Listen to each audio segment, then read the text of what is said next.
For many centuries, Turkey, rich in tradition, has served as the bridge between two continents.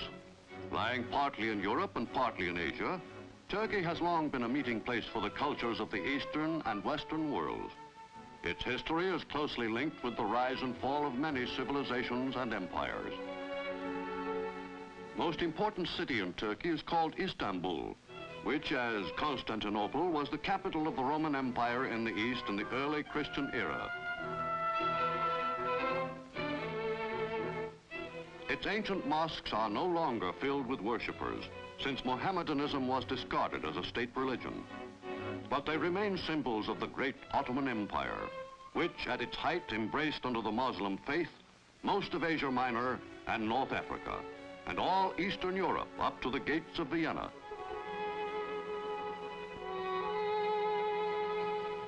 Against the walls of Constantinople's ancient fortresses, countless armies have flung themselves. Barbarian hordes from the north, waves of Christian crusaders, and the conquering Ottoman Turks.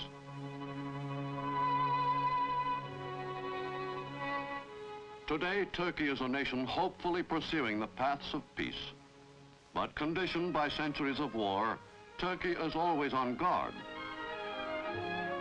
For though its battered fortresses have not been besieged for many years, its people well know that Turkey's geographical position is such that they may live to see the invasion of their country's soil again. Through centuries of greatness and glory long dead, through centuries of decadence and poverty, Istanbul has retained its prime strategic importance as the link between two great continents.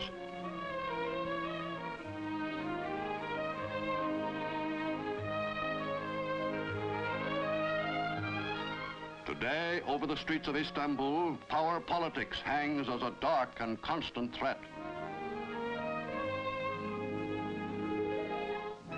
For it is Turkey's misfortune that she is a weak nation, precariously situated between Europe and Asia, where the interests of strong nations converge and conflict. To the north lie the USSR and her neighboring satellites. To the south lie the oil-rich lands of the Middle East and the Suez Canal, traditional lifeline of the British Empire. Within Turkey's borders are the Dardanelles, western gateway to the narrow straits leading out of the Black Sea, and Russia's only means of access to the warm Mediterranean.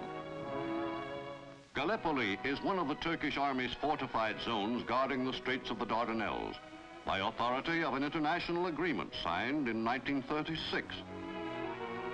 Today, for fear of losing her independence, Turkey is firmly resisting Russia's insistent demands that Soviet troops, in violation of the agreement, be allowed to help guard the Dardanelles.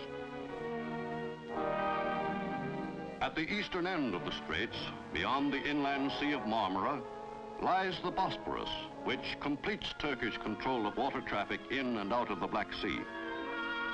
Through this bottleneck controlled by Turkey, must pass all shipping to and from Russia's most important warm water ports, a fact that has irked Russia for centuries and has made the narrow straits the cause of several wars. From ancient times,